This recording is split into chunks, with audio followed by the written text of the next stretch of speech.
The message needs to be like, I'm gonna fight for what you need, and I will fight every day until we get there. We have to be going into red areas. We have to be going, they are being harmed. They are suffering in this economy, in these administrations, the DeSantis administration, the Trump administration, as much as anyone else, if not more. And we have to bring them our message, and we bring it to absolutely everyone, because every person in this state needs that representation, needs someone fighting for them in Washington. Welcome to a special episode of the United Front Show. I'm Dr. David Benjamin here with Max Kuhn, and we're welcoming special guest Josh Weil on a very special day. Josh, please tell us why this is such a special day. Absolutely, and thanks for having me back. It's great to be here. So today is the official launch of my campaign for United States Senate here in Florida. It's very exciting. We've been building this and working towards it since shortly after the last race. You know, we obviously we didn't get the results that we wanted in the special election on April 1st, but felt really good about the numbers. Mm-hmm. You know, in the end, our exit polls had us with 15% of the Republican vote and 80% of independent and MPA votes. Which wow, that's really good. I didn't know that. And those are the types of numbers where, you know, we feel like, and like, look, I get it's a huge scale up going from one district to 28, going from 6 counties to 67. Yeah. But, you know, we also have basically 18 months instead of 4.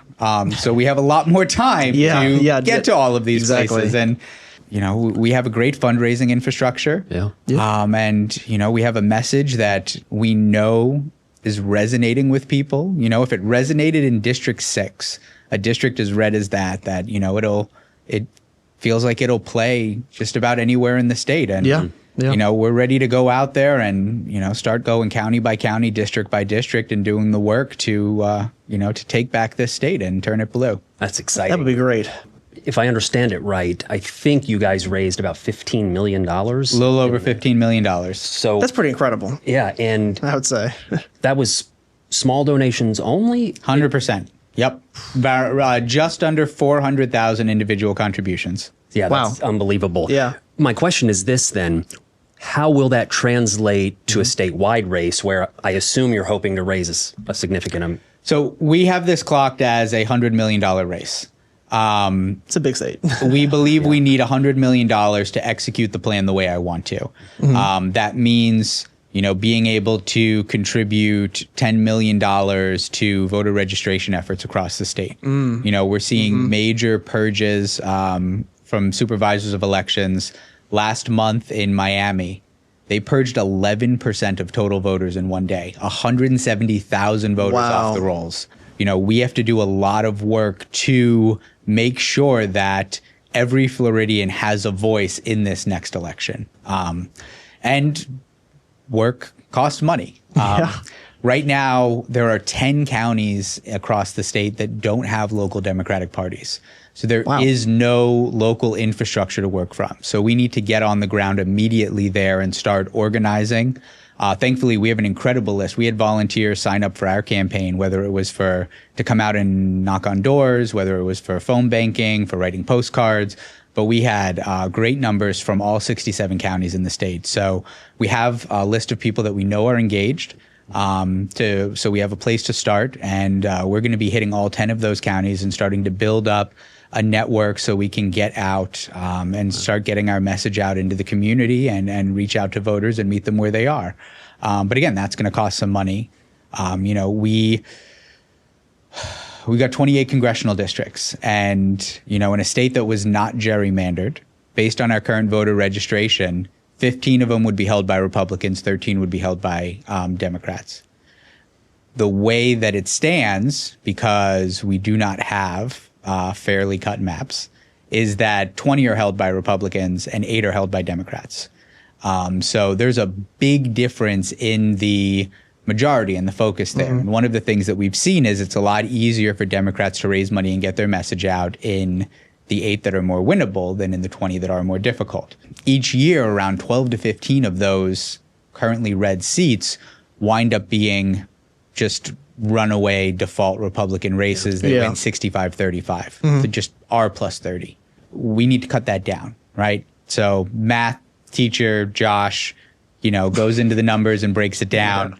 In November of 2024, across the 8 blue districts, Kamala's worst performance was plus 44.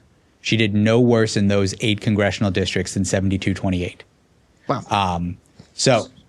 Yeah, but if you math that, Yes. So mathing that, those are the numbers even you- if Yeah. I go super conservative, which is the only time you'll ever hear me be super conservative, and bring it down and say that we'll average 70% of the vote there, then what we need is to average 40% of the vote across the other 20. So we need to be able to close those gaps, all those 65-35s, turn them into 60-40s. And I do believe that there's some of them that are in play. I think that we have a number of districts, whether it's 7, 13, 15, 27, that I think that if we get some really strong candidates in there and we get some good early fundraising, that we can take those seats all together, that we can break 50% for the party. But, if we get all of them, if we can average 40% across those 20, then the math breaks our way. I'm not trying to win X number of counties. I'm looking at it as the congressional districts, and we've got margins to close. And we don't have to close them as far as we just did District 6 earlier this year. So it is very winnable from a numbers standpoint. Yeah. At least from where I'm looking at it. exciting to think. Yeah. Exciting to think that we may have a purple Florida. Yeah, that'd be a heck of a turnaround. I would love to see that. Remarkable to think.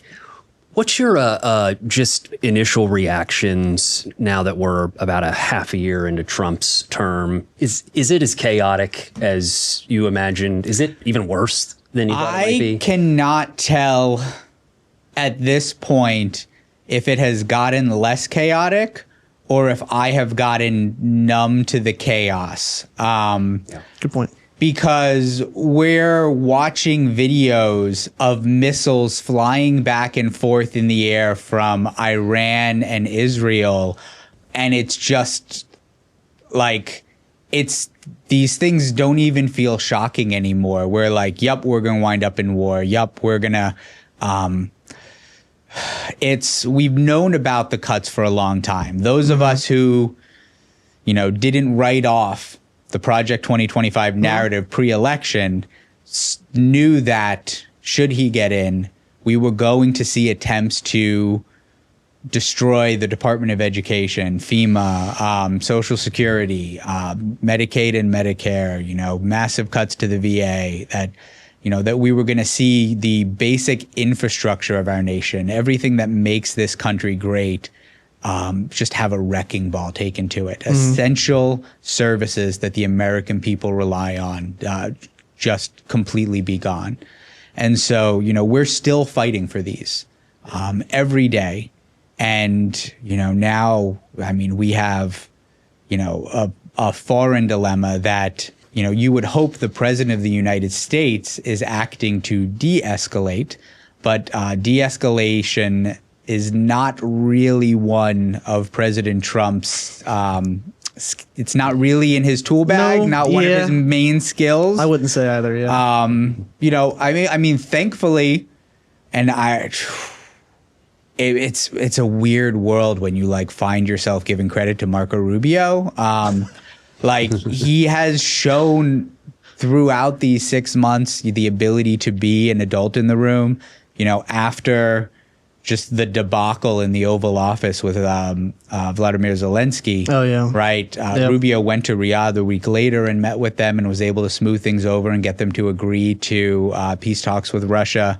Hopefully acting as the Secretary of State, he does feel like he is more capable of negotiations and de-escalation. And so there is at least some bit of hope there because he was successful in Riyadh. I've not been a fan of him throughout much of his U.S. Senate career, but he was impressive in Riyadh earlier this year. So Compliment where compliment is due. Look, man, if any kind of buffer. I don't care who keeps us out of nuclear war. Like, Yeah, let's just do that. thank you, sir. Yes. Yes. Yeah, when Like, Marco Rubio is the sane voice in the room, if we've gone Marco astray. Rubio can keep us out of nuclear war, I will give him all of the praise in the world. Thank Yeah. you, sir. Yeah. Country over politics in that example for sure. Yeah, for sure, for sure. Speaking of Rubio, you would be taking Rubio's seat and finish off the last 2 years. Is that The last 2 years, yeah. right? But you would have to beat Ashley Moody. I would have to beat Ashley Moody. What do voters need to know about Ashley Moody? I actually don't know much Yeah, about Ashley okay. Moody, so Yeah. I'll be So informed. Ashley Moody was the attorney general through the first 6 years of the DeSantis administration. So she came in, replaced Pam Bondi, same time as Ron DeSantis replaced Rick Scott. So part of this administration that has been incredibly severe, right, in their impact on the state of Florida. So we have seen policies that weren't great for people under governors like Rick Scott. We have seen policies that weren't the best for education under Governors Jeb Bush. We have not seen all of these things at once and at levels as severe as we have under Ron DeSantis. The impacts to education, the impacts to housing and insurance, the reason we have this affordability crisis is because of the DeSantis administration. The state legislature and the governor's office, particularly, Jimmy Patronis, who's now the U.S. congressman from District 1, and Ashley Moody as attorney general, who's now, because Jimmy Patronis was the chief financial officer for the state, which is where insurance falls under, and Ashley Moody as attorney general have played a huge role in deregulation of housing and insurance over the last 6 years. So the state legislature has voted on deregulation. Now, there are still theoretical teeth in those laws in terms of what companies can and can't do, but it's the attorney general who keeps the mouth open so the teeth never close down that has allowed insurance companies to drop customers year after year before storms come in and come back after they've increased or eliminated the caps in terms of how much you can increase for storm damage or storm rates, storm coverage on your homeowner's insurance policies. 10 years ago, it's not that it was unheard of that your homeowner's insurance could go up 400%.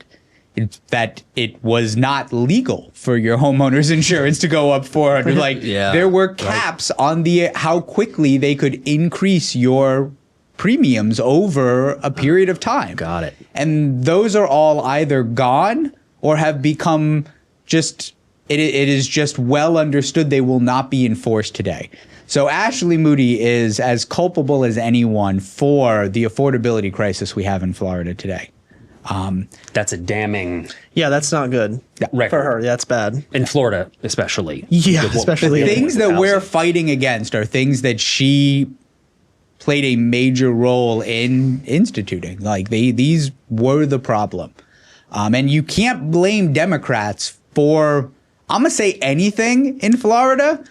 You can blame Democrats for not getting the job done in elections, but you can't blame us for legislation. You can't blame us for governance when we haven't had a Democratic governor since Lawton Childs passed away in late 1998. I was going to say 98. Right? Yeah, They've had a supermajority and a majority or a supermajority for almost 2 decades in the state legislature. It was one of the funniest things about Ron DeSantis saying they need to do have Florida Doge to find waste, and it's like, This is your guys' state. there is nothing on the books that we wrote. It's all you. All you guys, yeah. It's all you. They can't really pass it off on people anymore. They've had power for far too long. Everything we're fighting against and everything that we're fighting for is to help protect Floridians from the impacts of the DeSantis administration. And Ashley Moody was one of the largest parts of that. That should make for, I'm not going to say an easy campaign. Of course, it won't be easy, but hopefully there'll be some targets that are pretty big. When the people know that Ashley Moody's kind of been the one making their lives suck and she's, for the past few years. She's continuing to do it now. There's one of the, I would say probably the least partisan issues out there right now in terms of response from Floridians is FEMA, right? Yep. So there's no aside from maybe Ashley Moody, who came out, she doesn't speak much these days. She just kind of rubber stamps everything that the administration wants, but actually came out saying that like it was important that, that they cut FEMA recently. And it feels like she's the only Republican in Florida who thinks that that's necessary, because that's a crazy thing to say in Florida. Every Republican we've talked to is like, y'all know this is Florida, right? Like, bad look. Yeah, like Hurricane Central. That's a bad thing. Like there might be Republicans in North Dakota who don't understand why the federal government needs to fund an emergency management system, but not here in Florida. Everyone pretty much gets that. Yeah. At any year now, basically every year they're predicting the worst hurricanes of your life are coming. So last year we got 2 nearly Category 5s. I'm sure this year we'll probably get 3.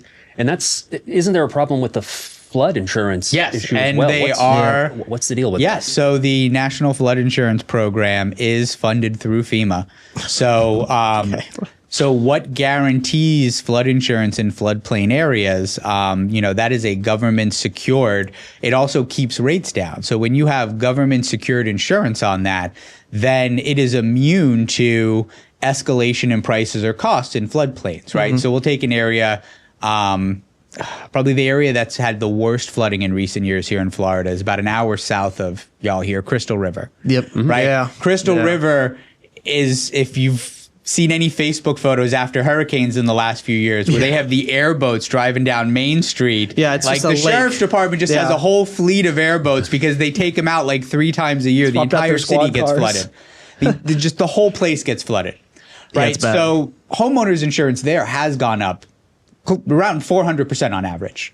But it would be even higher if homeowners had to add or include flood coverage in that plane but it is already covered by the National Flood Program. Yeah. So if you lose that, then the onus goes back on the homeowner to have private insurance on it. It gets added in and can be inflated and will cause incredible increases in homeowners insurance to rates. insure flooding in Florida, I imagine. If you can even buy it. Yes. Yeah, if they'll even give it to you. Yes. It's so expensive. So it's a huge issue across Florida. And in some places like Crystal River, could just destroy the housing market. For sure. Yeah.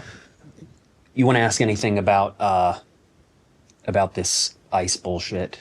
Yeah. This is low-hanging fruit, right? Very now. low-hanging fruit. We've seen in Orlando and up and down I-4 and into the villages, and I believe it was everywhere near here, everywhere, pretty much the whole state. Yeah. And then obviously what happened in LA, not here, but then the reaction the country had and all the protests we had. That I don't think even the voters who voted for Trump realized plainclothes officers, if you'll call them that, are just kind of blackbagging people in the street, and it's scary to everybody. And even in Florida, our local protests, we had about 1,000 people out there. Yeah. And so great numbers.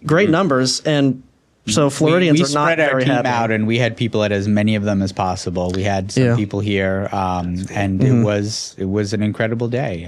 It was. Yeah, it was. I stopped at a Dunkin' Donuts in the morning in some deep red parts of Florida, and it's Dunkin' Donuts, so I was waiting for my coffee. Yeah. I was just listening to Republicans in there talking, and they're talking about, did you see how many people are out there? Did you? And it wasn't the the damn liberals, crazy liberals. It was like there was some real something's wrong, and then it went to a place that I really didn't expect, which was I heard a couple of them start talking and say, did you see that Ron DeSantis told people, to run them over with their cars? Like, what the hell? Like, and then that one sheriff in the state. The Graveyard Dead. Graveyard Dead thing. Wayne Ivey and Brevard. But no, the Republicans just outraged and disgusted that Ron DeSantis would be telling people to kill other Floridians. It was, there's definitely there's a change in sentiment over all of this. People are not comfortable. And I think, there's 2 major parts to the ICE raids and such. And the first is just that immigration is really it's probably the most complicated issue we have. Fair right? to say. So conversely, right, I would say homelessness is the simplest issue, right? Homelessness is a problem that has one single variable and you can address it very easily. Yeah. Okay. Immigration impacts more areas than anything else, right? Immigration deals with border enforcement, border control. It deals with local law enforcement. It deals with agriculture and labor. It deals with tourism, which impacts hospitality. In a state like Florida that doesn't have a state income tax, because we rely so heavily on tourism that our sales tax will cover what we are not receiving in income tax, sales tax from people in other states and countries. By having an impact on tourism, you are now impacting the state budget, which impacts everything in Florida. Everything. You're talking about impacting education. You're talking about impacting, So we're seeing there are major cascading effects, which is one of the reasons why so many administrations and Congresses have struggled with comprehensive immigration reform. Historically. Yeah. Because you want to be very delicate or careful in saying, if we're going to increase one part of this, make sure that we are not negatively impacting all of these others, because they're all just knotted together.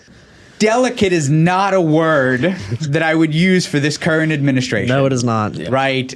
They just went full on Leroy Jenkins at this one.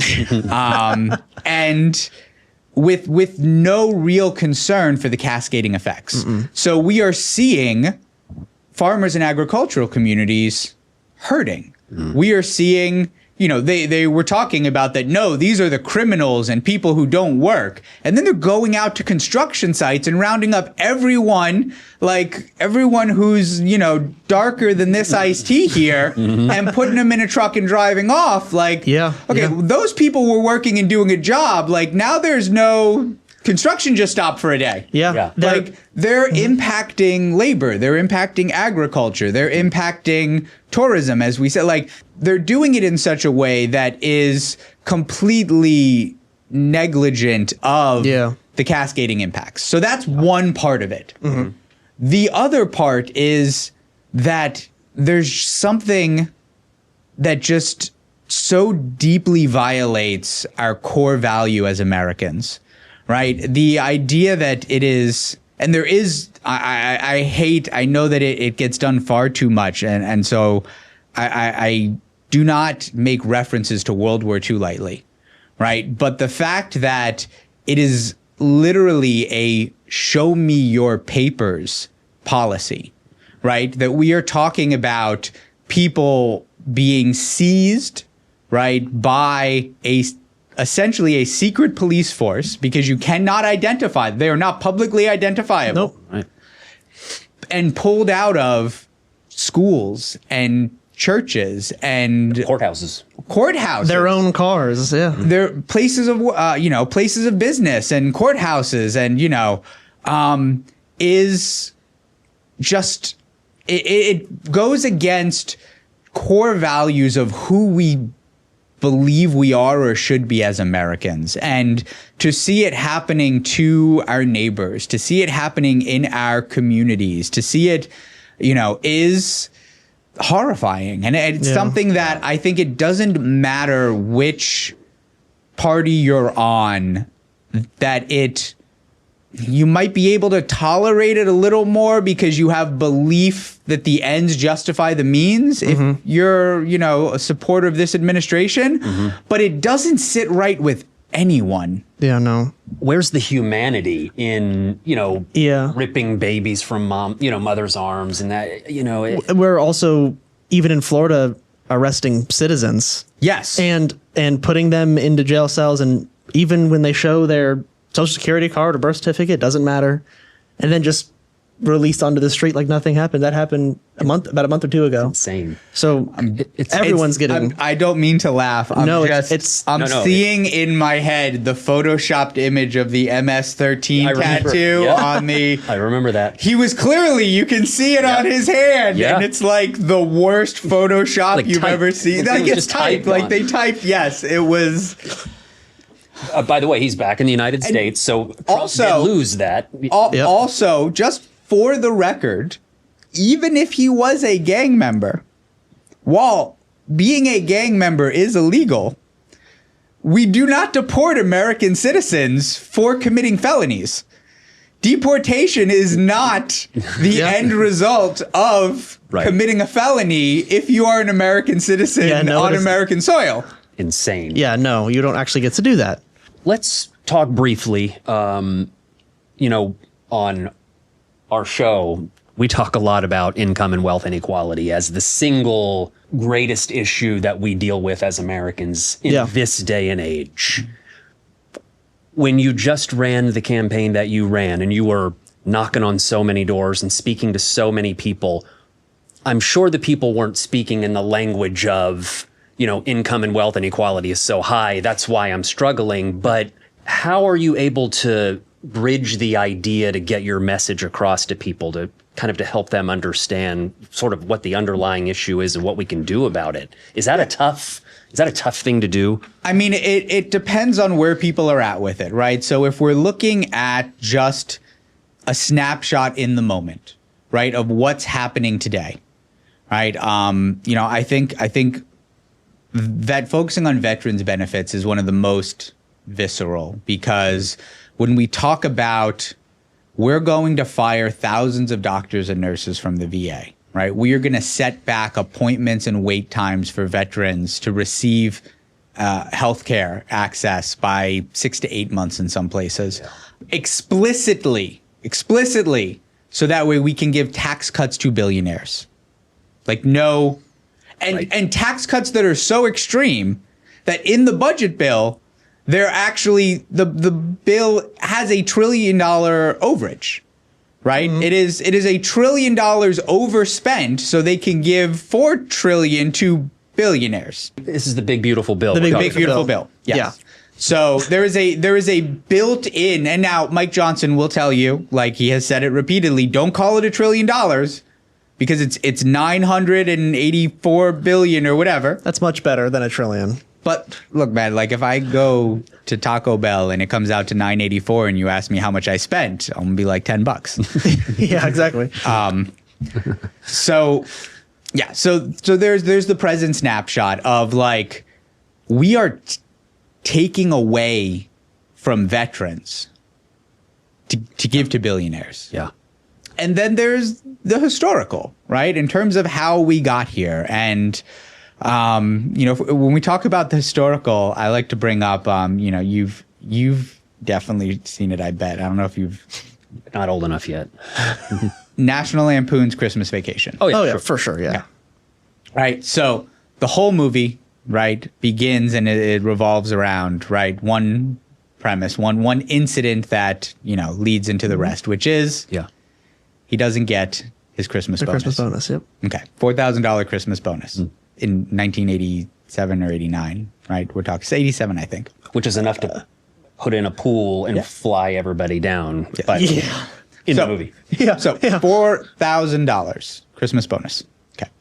That idea in the year of our Lord 2025, right? A $4,000 Christmas bonus is like fairy tale. Oh, right. Yeah. Which also carries way less buying power than it did when that movie came out. But still, even just $4,000 now is. But a $4,000 Christmas bonus would cover the majority of American families like Christmas shopping. For sure. Yeah. So I mean, you're talking about a substantial, without even putting those numbers into inflation, the number from 1987, right? And the fact that it was, a given. What do you mean there's not going to be a Christmas bonus?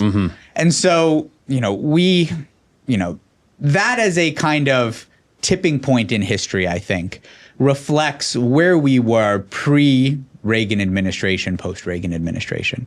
So, Reagan takes office in 1980, and what we immediately see are a drastic, massive reductions on corporate capital gains taxes, right? From averaging and living in the realm of 60 to 70% down to living in the realms of 20 to 30%, like 20s and 30s, right? From the 60s and the 70s to the 20s and 30s. Yeah, huge, the biggest cuts ever. Now, when you're now, and this is, Republicans will say all the time that like, oh, if you raise taxes, they're going to have to fire people and cut spending and raise prices. And well, historically, that is not what we have seen. No, there is actually no historical evidence of that. Yeah. What we've seen is that if you raise taxes on a certain area, like you say that capital gains are less valuable. It's like baseball. It's like Moneyball, right? When on base percentage and getting walks is the most valuable thing you can buy, there's value there. When it's not, you're not going to pay someone who gets a lot of walks. So, when capital gains have less value because they get taxed so high, you don't pull money out of your business as capital gains. And so what businesses did was reinvest that money. It wasn't worth it to try and pull all that out for stock buybacks or executive bonuses or all of these other things. You invest that money back in. Yeah. You invest it back into facilities. You increase your staff and do hirings. You do pay raises.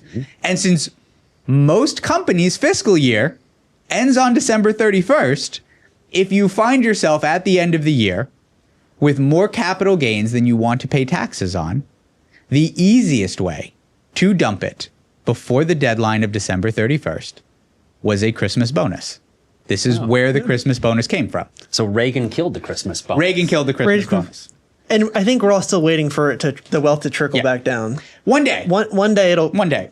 I haven't seen it. I don't think you've seen it either. It's only been 45 years. You need to be a little more patient. I haven't been. Yeah, you're right. You're right. So by limiting and reducing so drastically, right, the capital gains tax for corporations, what we've seen is that if it's more valuable and easier to take money out, they do. And we've seen these increases in executive bonuses. We've seen stock buybacks. We've seen them pulling the money out.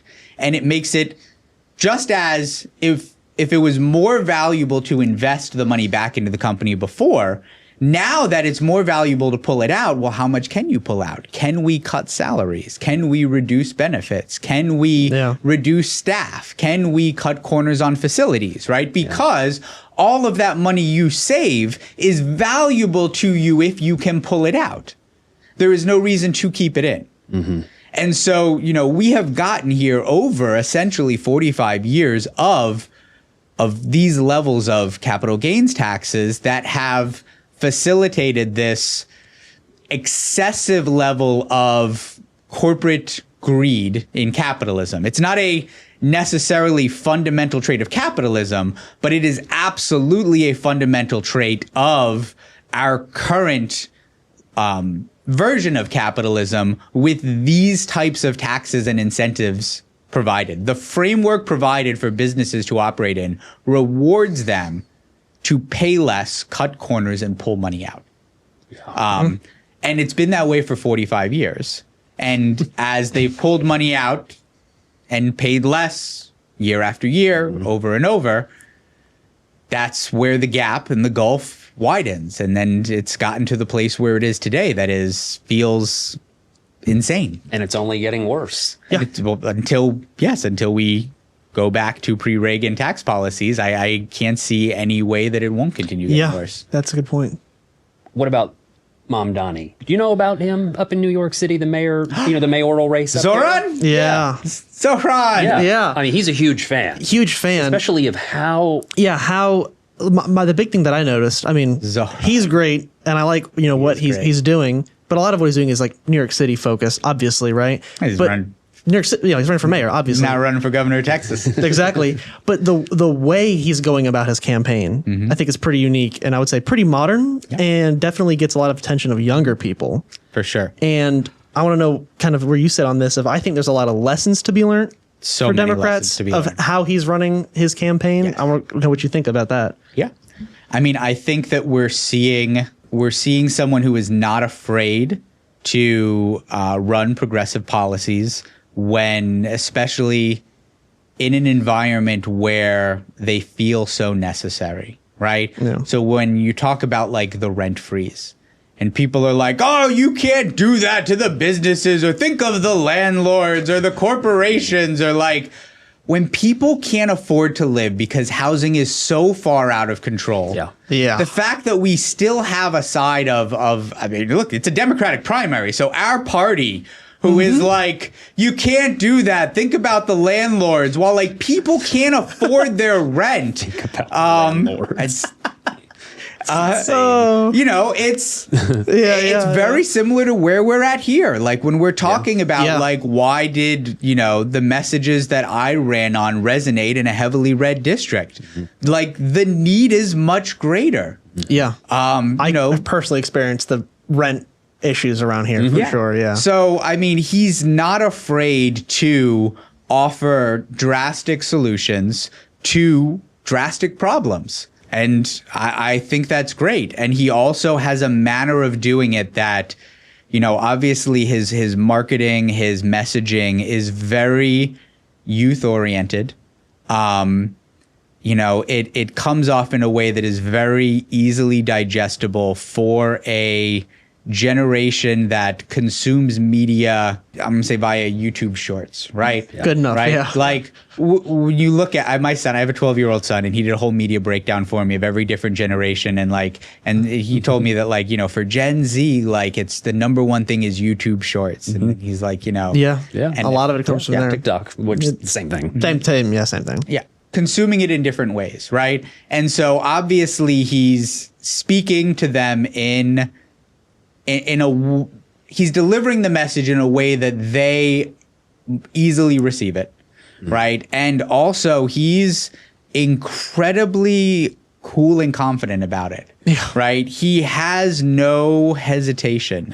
You know, we saw it in the debate, right? Yeah. That was just crazy debate. Not just in his, you know, and there were a lot of people, I think that was the last kind of turning point in, or the last domino to fall for some people in terms of buying in or believing he was real. The ones that like, well, look, like he's not, you can't really expect him to be on a debate stage next to Andrew Cuomo and hold his own. Yeah. And he didn't just hold his own, but he flamed Cuomo. He made Cuomo look old and out of touch. And he pulled no punches. Yeah, it was really good. It was really good. You know, he's the total package, and you know he's been just kind of closing all those doors and answering all those questions, and he seems incredibly likable. You know, so he's got that kind of, you know, you'd call like the beer factor. Like, would you want to have a beer with him? Yeah. Like, you know, you've even seen like how many of his Democratic competitors, or because they have ranked choice voting, are all, you know, coming out and saying we ranked Zoran second. Like, obviously I ranked myself first, but we ranked Zoran second. Yeah.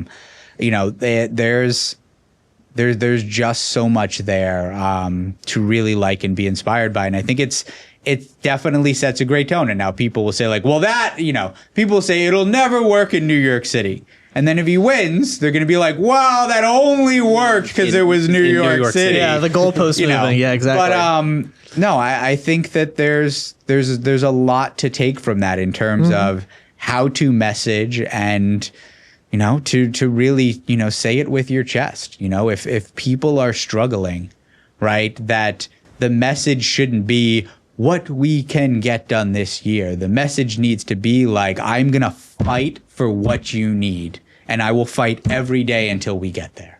Yeah, people like a fighter, for sure. It's one of the core messages that I've seen already in, you know, the campaign that you've got have kicked off. So this is exciting. It's a great time for the progressive side of politics. You know, Bernie, of course. You know, I think, you know, he's the godfather of this, I guess, in this age. Yeah, at least right now. Yeah. Who are, you know, the leaders that are inspiring you, or who are the leaders that you're looking up to as you enter this, you know, intense race here for the next, you know, 18 months? Is it Bernie and AOC, you know, Jasmine Crockett, you know, Zoran, that whole mix. I mean, and it's amazing because you talk about like 2 months ago, like, would we even name him in this conversation? And now you can't leave him out. It's like it's like watching Halliburton in the playoffs. Like, I have a hard time no not one talking had about him in, like, no one was doing Halliburton in the best point guard conversation. And now we've just watched him torch every great team. And like, how do you leave him out? Like, that's what Zoran's doing.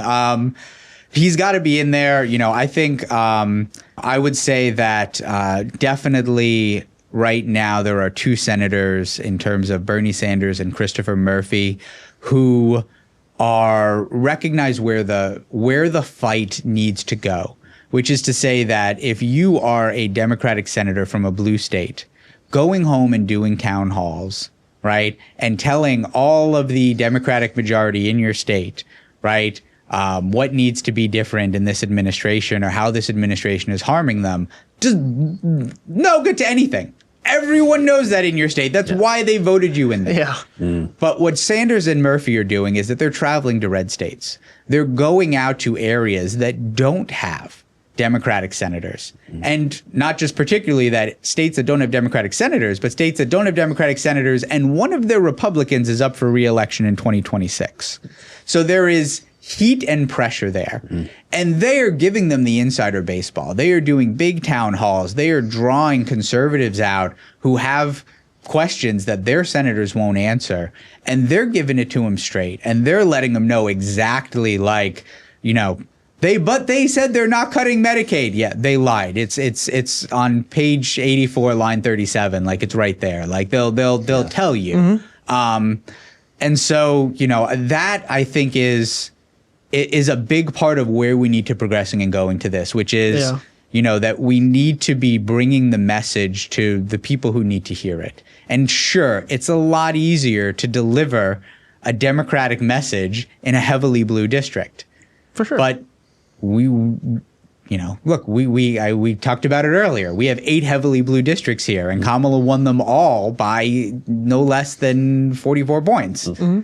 That doesn't get you the state. That doesn't get you close. We have to be going into red areas. We have to be going. They are being harmed. They are suffering in this economy, in these administrations, the DeSantis administration, the Trump administration, as much as anyone else, if not more. And we have to bring them our message. So I would say those two are another huge example. I mean, that's great. And also, just this one might be most personally relatable to me. But, you know, you got this guy in Georgia, John Osaf.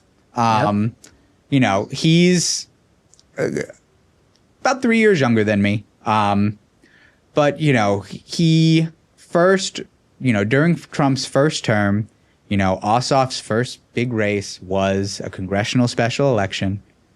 He didn't win, but he pushed the margins in, you know, farther than anyone anticipated.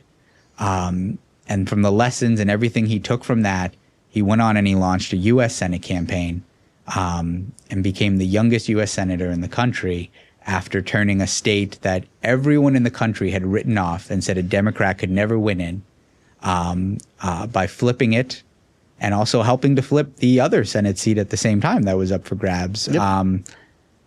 Blue, right? Taking it across the line and you know, really just shattering the notions or ideas of what is possible and how you organize and how you give that message. What we can do if we go out and we hit the doors and we bring the message to the people and we bring it to absolutely everyone, because every person in this state needs that representation, needs someone fighting for them in Washington. So, you know, I would say right now, you know, there's definitely a strong model to follow, you know, from what Senator Ossoff was able to do in Georgia, and a lot of parallels to what we're trying to do here in Florida right now. And potentially a future colleague in the United States. Yeah. Senate. History often rhymes. So, Josh, we are absolutely honored to have you here on this day that you announced this run. Yes. Man, it's been fun. It's always a blast when he's here, is it not? yeah, it's always good. All right, buddy. We'll see you around the bend when you hopefully really start to gain some big traction with this race. So exciting stuff. Thank you so much. And go ahead and go online to joshweil.us. That's my name, JOSHWEIL.us. You can learn more about me and this campaign. You can find pages with our media hits. You can find articles, policy issues. You can sign up to volunteer, to contact the campaign, or make a contribution. All the support helps. We've got a lot of work to do, and we need every way, shape, and form, every last person to pitch in on this. This is an everybody in race. We need absolutely all hands on deck, everybody in to take back Florida next November. So please go to joshweil.us. We're always advocating for people that don't take corporate donations. This is one of our opening lines in our show. So, all right, let's sign off. Thanks, Josh. Thank you. Yeah.